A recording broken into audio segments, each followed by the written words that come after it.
My name is Clara. I'm 58 years old, and what happened to me on a bright Sunday morning will forever change the way you think about family. Just 2 days ago, my own daughter pushed me from a cliff during what was supposed to be a peaceful hike. As I lay there, wind knocked out of me and the jagged rocks tearing into my skin, I heard a stranger's chilling whisper beside me. "Pretend you are dead." But even that horrifying moment wasn't the worst part. The worst part was the reason behind my daughter's betrayal, something I never imagined a mother would face from her own flesh and blood. For nearly 3 decades, I believed we were an ordinary family. I worked as a librarian, spending my days surrounded by books and stories, while my husband, Robert, ran a small hardware store in town. Together, we raised our only child, Emily. She was the light of my life, bright, charming, and ambitious. From the moment she was born, I poured every ounce of love into her. Our little suburban home was always filled with laughter. I baked pies for the church on weekends, Robert fixed neighbors' broken fences, and Emily, our golden girl, always brought home straight A's. People in town admired us. They'd say, "Clara, you and Robert must be so proud. Emily is destined for great things, and we were." I never once suspected that behind Emily's perfect smile hid something darker, something that would eventually lead her to the edge of a cliff with her own mother's life hanging in the balance. For most of my life, I thought Emily and I shared an unbreakable bond. She was my miracle child. After years of struggling with infertility, Robert and I were told we might never have children. When Emily finally came along, she was more than a daughter. She was the answer to every prayer I had ever whispered. I spoiled her in ways I didn't even realize. If she wanted the newest toy, I bought it. If she struggled at school, I stayed up late helping her with projects. And when she grew older, I was the mom who cheered the loudest at every recital, every award ceremony, every milestone. To me, she could do no wrong. Looking back now, I wonder if that unconditional love blinded me to who she really was. Things started to shift when Emily entered her 20s. She moved out for college, majoring in business, and at first I thought she was thriving. She'd call home with stories of late-night study sessions, new friends, and internships that promised a bright future.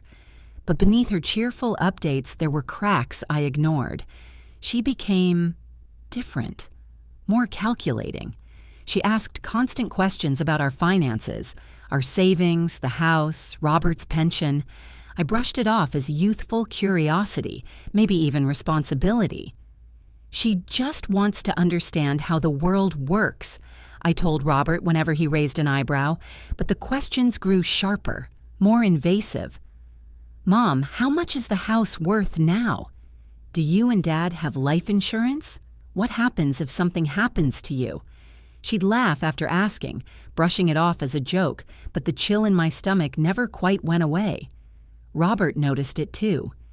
"She's not asking like a daughter," he muttered one night as we sat on the porch. "She's asking like someone planning a business deal." I laughed nervously and told him not to be paranoid, but deep down, I felt it too.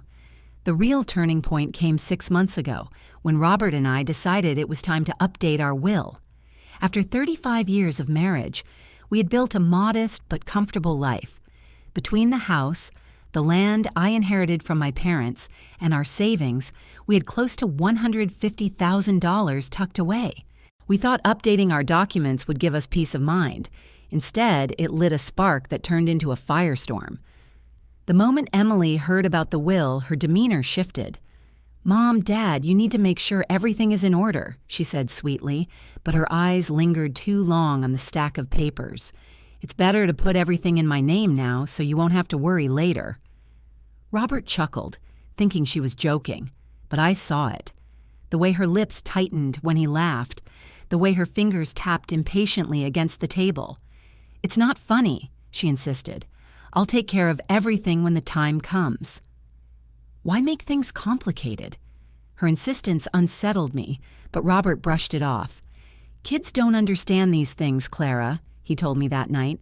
"She's just trying to be responsible." But the pressure didn't stop. Every visit, Emily brought it up again. life insurance policies, power of attorney, selling the house while the market was high, always with that same calm smile, always with words coated in honey.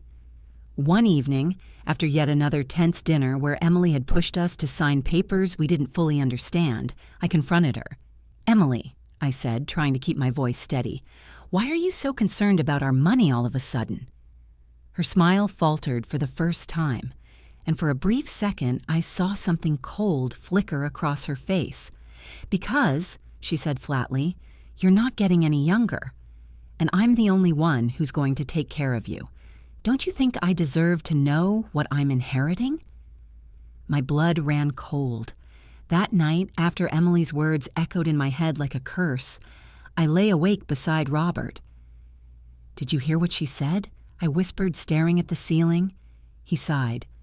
"I heard." And I didn't like it either. We sat in silence for a while, the air heavy with something we couldn't name. Robert, always the optimist, tried to explain it away. Maybe she's just stressed. Maybe she feels like she has to prove herself, running a business, trying to succeed.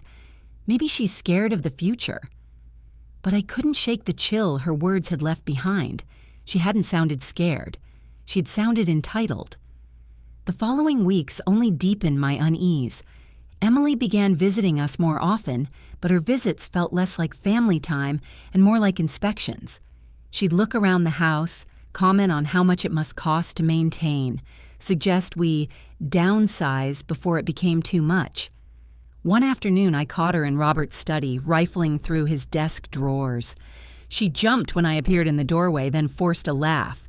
"Just looking for a pen," she said, but I saw the corner of our bank statements poking out of the folder she had shoved back hastily. When I told Robert, his jaw tightened. If she's snooping in our accounts, that's not curiosity. That's planning. From that day, Robert became more vigilant. He changed passwords, locked drawers, and kept his wallet close. But the unease between us grew. Every conversation about Emily ended with arguments, him torn between love and suspicion, me torn between denial and dread. Then came the invitation that shattered any illusions we had left. "Mom, Dad," Emily said one evening, her tone unusually cheerful, "how about we go hiking this weekend? Just the three of us. There's a trail with the most beautiful views. I promise it'll be fun." The way she said beautiful views made my stomach twist. On the morning of the hike, I could barely touch my breakfast. Robert sat across from me, stirring his coffee without drinking it. We didn't need to say it out loud. We both felt it. This wasn't just a family outing. It was something darker. When Emily arrived, she was radiant. Dressed in bright hiking gear, her hair tied back, she looked every bit the picture of health and energy. "Ready for an adventure?" she chirped, grabbing our backpacks before we could protest. Her cheerfulness felt rehearsed, like an actress overplaying her role. The drive to the mountains was filled with her laughter, her humming along to the radio, her comments about how, "This will be a memory we'll treasure forever." Each word made my skin crawl.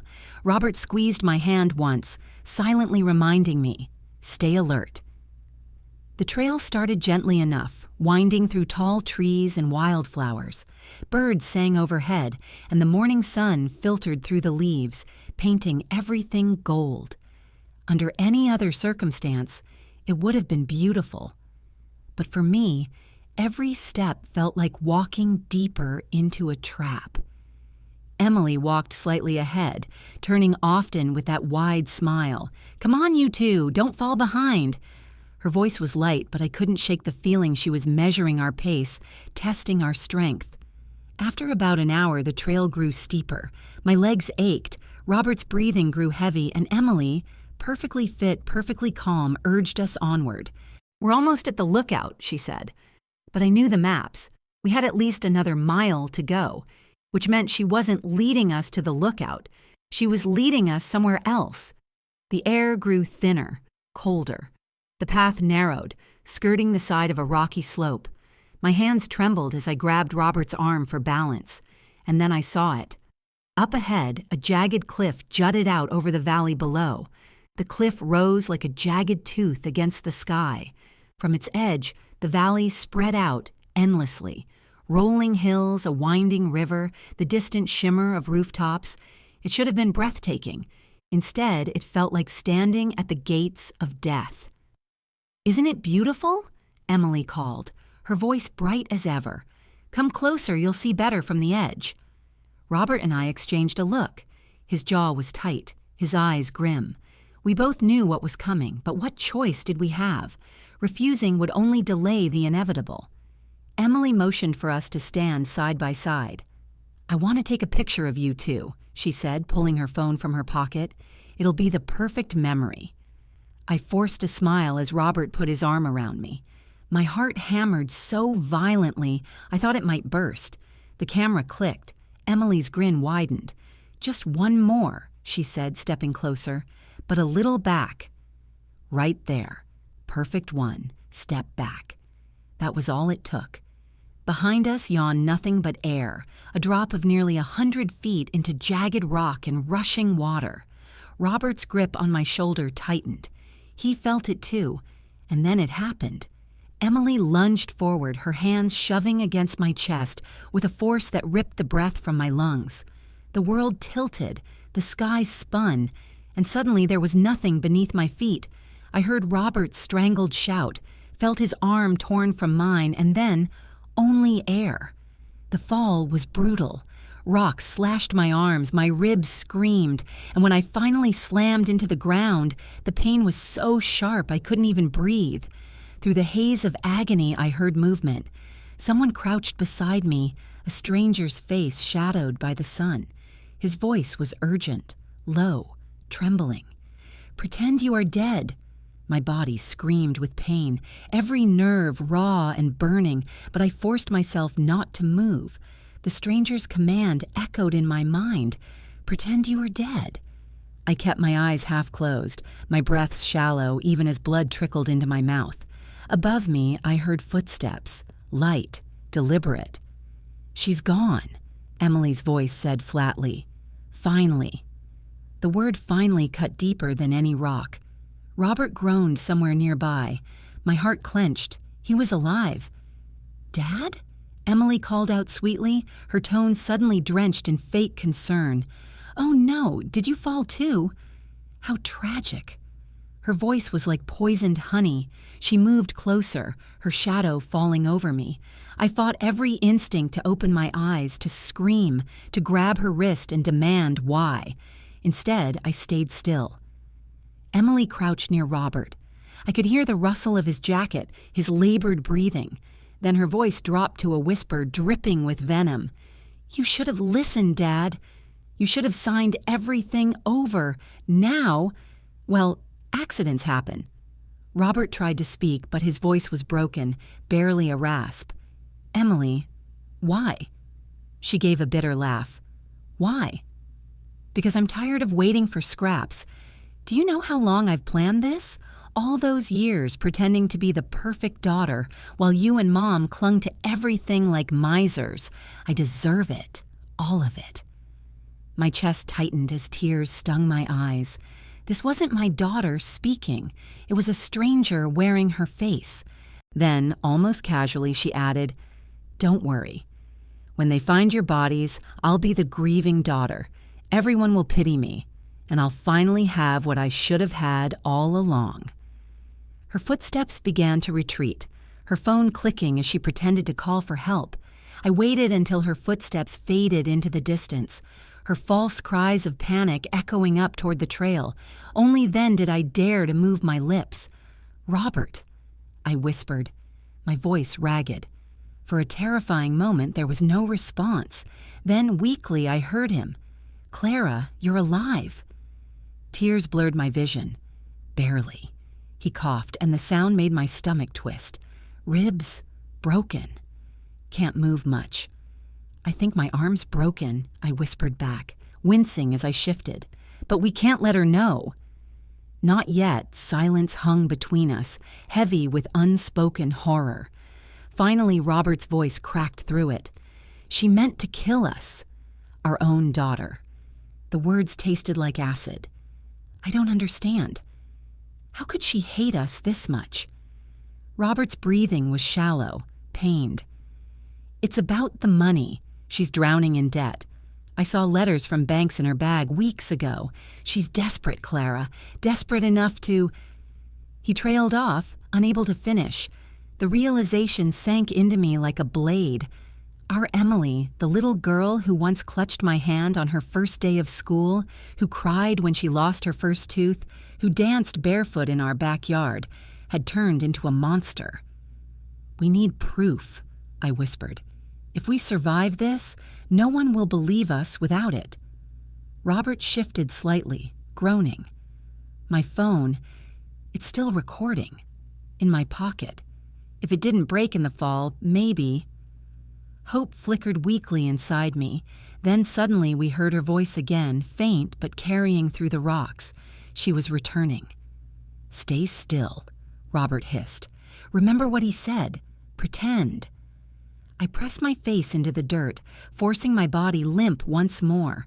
The sound of Emily's footsteps grew louder, and then her shadow loomed over us again. "Just making sure," she muttered coldly. "Dead as stones." Emily's voice grew fainter as she climbed back toward the trail, her fake sobs breaking the silence. "Help! Someone, please, my parents, they slipped." Her cries sounded so convincing, so drenched in grief, that if I hadn't known the truth, I might have believed her myself. Minutes passed like hours. Robert and I lay motionless, afraid to move, afraid she might still be watching. Then came the sound we had prayed for. Voices. Strangers calling out. The rustle of ropes. Boots scraping against rock. A rescue team. "They're down here," Emily shouted, her tone frantic. "Please hurry." The rescuers descended quickly, their helmets glinting in the sun. 2 men reached us first, kneeling by Robert. One checked his pulse, the other pressed a hand to his chest. "He's alive," one of them said. Relief washed over me like a tide. Then I felt hands on my own neck, searching for a pulse. This one too. Weak, but present. "We need to move fast." I fought the urge to open my eyes, to beg them to take me away from this nightmare. But I remembered Robert's warning. If Emily knew we were conscious, she would find another way to silence us. The rescuers secured us to stretchers, speaking calmly as they worked. "You're safe now," one murmured, though he had no idea how wrong he was. As they lifted us, I heard Emily's performance continue above. "Oh, thank God! You found them. I tried to help, but they slipped. I couldn't save them." Her voice broke into sobs, each one carefully crafted for sympathy. I clenched my teeth, rage burning through the pain. She thought she had won. She thought her act would bury the truth forever. But she didn't know about Robert's phone. She didn't know her own words had already damned her. The helicopter blades roared as they lifted us from the gorge. Emily sat nearby, dabbing fake tears from her eyes, playing the role of the devastated daughter. I kept mine closed, but inside, fury burned hotter than the pain in my broken arm. At the hospital, chaos erupted. Doctors rushed us into separate rooms, nurses swarmed, machines beeped. I lay still, drifting between consciousness and the act of unconsciousness, waiting for the right moment. It came sooner than I expected. Emily slipped into my room, her footsteps soft against the linoleum. She leaned close, her breath hot against my ear. "You should have just signed everything over, Mom," she whispered, her voice venomous. "Now you'll never see a cent. When they pull the plug, it all becomes mine anyway." She didn't realize a nurse stood at the foot of my bed, adjusting my IV. The woman froze, her eyes darting from Emily to me. She had heard every word. That was my moment. With every ounce of strength left in me, I moved my fingers, just barely, but enough for the nurse to see. Her eyes widened. She understood. Within hours, detectives arrived. Robert's phone was recovered, the recording intact. Every poisonous word Emily had spoken on that cliff, every false sob, every confession, it was all there. When the officers entered the waiting room to arrest her, she shrieked, "No! "You don't understand. It was an accident." But her protests dissolved into screams as they dragged her away. Lying in that hospital bed, I felt the weight of 30 years collapse inside me. My daughter, my only child, had betrayed me in the most unthinkable way. But the truth was out. Justice would be served. And as I held Robert's hand, weak but steady in mine, I whispered, "We survived, and now the world will know who she really is."